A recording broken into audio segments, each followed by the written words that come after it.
In Maxwell trial, Ghislaine assistant Espinosa says Epstein was nice. She never saw the Sleaze by Matthew Russell Lee patron song video ruling BBC, Decrypt, Light Read, Radio, Podcast, SDNY Courthouse, December 16. Ghislaine Maxwell, charged with sex trafficking and other charges, is amid a trial that started on November 29, after the November 23 final pre-trial conference. Vlog here. On October 29 and again on November 12, Maxwell and the U.S. Attorney's Office for the Southern District of New York filed a flurry of motions in limine, heavily redacted. The government argued that trial exhibits are not public and will be withheld. Inner City Press opposed and opposes the continued secrecy. And CDC op-ed here. On December 16, after a 3-day hiatus as Judge Nathan went to D.C. seeking 2D Circuit seat, Maxwell's defense began, with her executive assistant Cimmerly Espinosa. Inner City Press live tweeted here, 8:45 a.m. live stream here, podcast here. Now trial day 11 of U.S. v. Ghislaine Maxwell. Inner City Press is reporting on the case including 3-day D.C. hiatus and will now continue live tweeting. Judge Allison Nathan, who yesterday in D.C. forwarded her nomination to 2D Circuit Court of Appeals, takes the bench and just begins ruling on the filings that built up over the 3-day hiatus, request for call-in line amid Omicron and all flight logs still unacted on. Judge Nathan. About Dr. Loftus' testimony. The U.S. seeks to exclude two aspects, her testimony on leading questions and therapists' techniques. I have ruled that these are generally admissible. I deny the government's motion to preclude. Maxwell's lawyer Bobby Sternheim. I didn't think there was a need to make this part of the public record. Talk, which we'll also anonymize, is about positive COVID test. But question, has the 3-day hiatus made a COVID impact on this trial more or less likely? Judge Nathan, I let a juror deliberate remotely. That was in U.S. v. Nejad, which Inner City Press also covered, in March 2020. Team Maxwell, our first witness, Miss Espinosa, has given us some photos of the soap opera of Jane Maxwell doxing alert. Okay, it's on. Maxwell's lawyer, in October 1996, where were you living? Witness, I started out on the Upper East Side. Maxwell's lawyer, I was hired as a lawyer for Jeffrey Epstein's company. Inner City Press at innercitypress.1 hour. Maxwell's lawyer,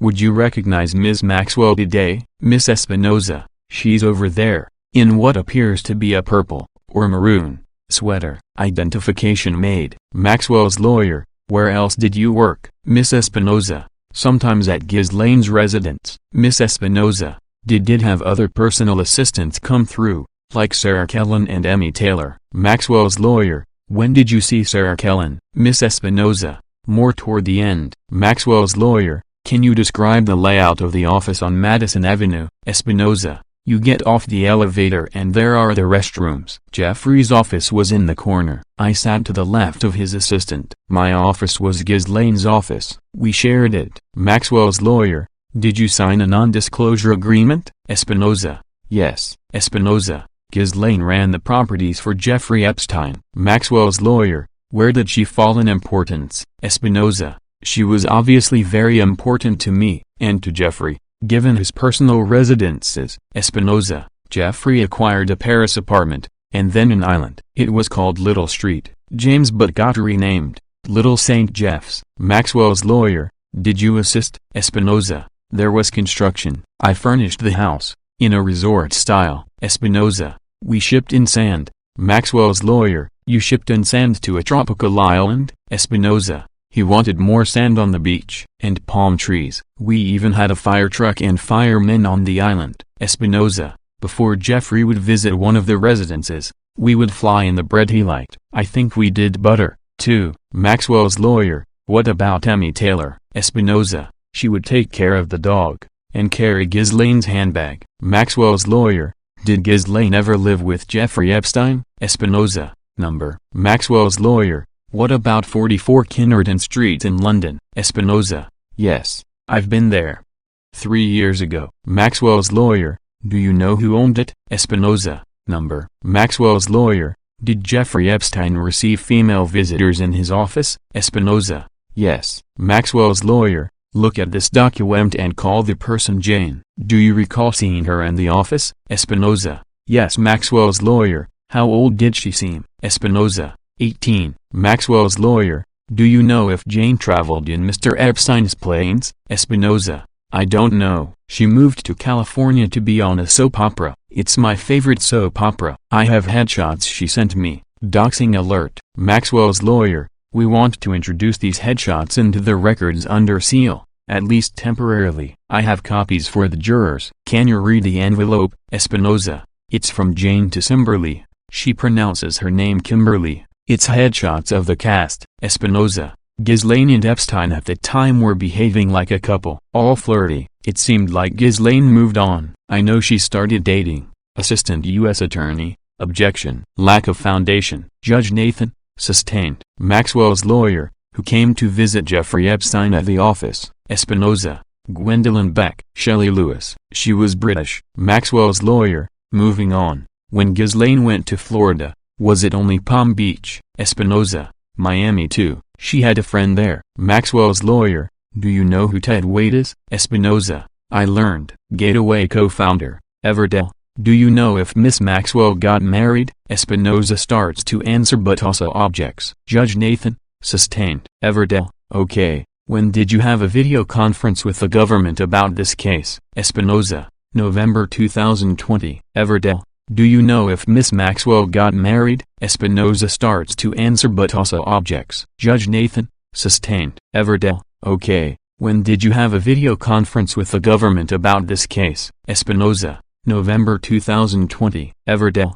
why did you leave? Espinosa: after 9/11 I wanted to return to California. I feel like Ghislaine was a good resource for my own career. What I learned: how to handle multiple projects at one time. It helped me get to where I am today. Everdell: did you ever seen Jeffrey Epstein involved with young girls? Espinosa: number. Everdell: no further questions. Judge Nathan: cross. Also, you never went to Palm Beach, right? Espinosa: number. Also, no further questions. On December 10th, leading up to the U.S. resting of its case, Annie Farmer was cross-examined. Then her ex-boyfriend and mother testified. Inner City Press live tweeted it here, podcast here, stand up, Gmac's sister, and circus. Again, where is the press opposition to all this sealing?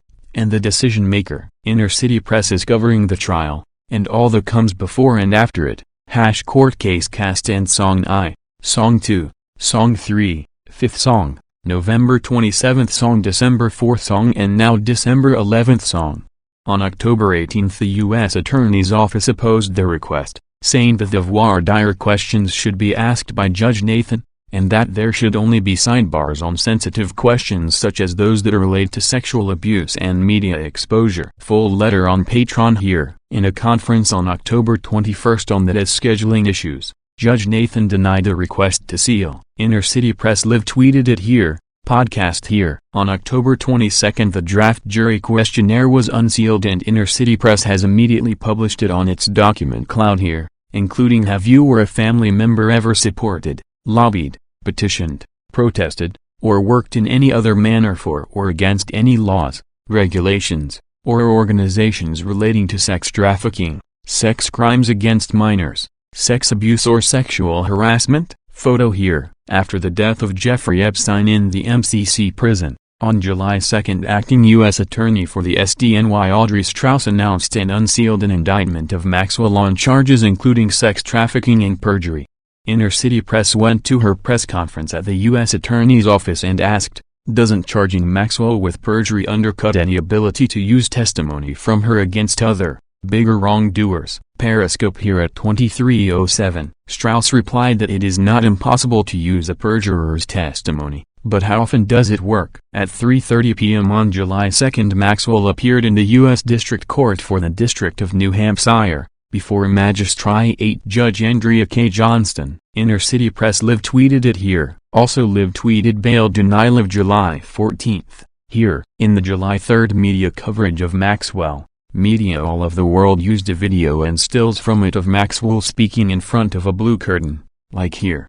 What they did not mention is something Inner City Press has been asking the UN about, as under UNSC Antonio Guterres with his own sexual exploitation issues, exclusive video and audio. It got roughed up and banned from the UN. Ghislaine Maxwell had a ghoulish United Nations press conference, under the banner of the Terramar Project, here. On July 5, after some crowdsourcing, Inner City Press reported on another Ghislaine Maxwell use of the United Nations, facilitated by Italy's permanent representative to the UN official Nikhil Seth and Demir Dossal, who also let into the UN and in one case took money from convicted UN briber Eng Lap Seng, and Patrick Ho of Sefc China Energy, also linked to UN Secretary-General Antonio Guterres.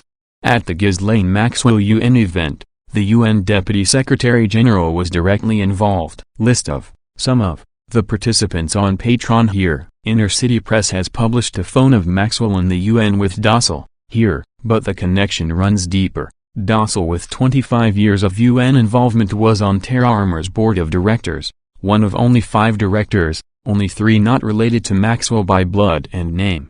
The directors, Ghislaine Maxwell, Christine Maulina Maxwell, Stephen Haft, Christine Dennis and Amir Dossal. Inner City Press is publishing this full 990 on Patreon here. Dossal has operated through the UN Office of Partnership, with Antonio Guterres and his deputy Amina J. Mohammed, here, and the links to the world of UN bribery, including Antonio Guterres through the Gulbenkian Foundation, runs deeper. More to follow. Antonio Guterres claims he has zero tolerance for sexual exploitation, but covers it up and even participate in it. He should be forced to resign, and or have immunity waived. Terramar has been dissolved, even though Maxwell's former fundraiser, Director of Development Brian Urisic still lists the URL on his protected Twitter profile, also here. But now Inner City Press has begun to inquire into Ghislaine Maxwell's other United Nations connections, starting with this photograph of another day's, or at least another outfit's, presentation in the UN, here. While co-conspirator Antonio Guterres has had Inner City Press banned from any entry into the UN for 2 years and a day, this appears to be in the UN Economic and Social Council, ECOSOC, chamber. We'll have more on this, and on Epstein and the UN. Watch this site. The case is US v. Maxwell, 20 CR 330, Nathan, 20. To find out more, please follow the links on screen and in the description. Together, let's make sure justice is served.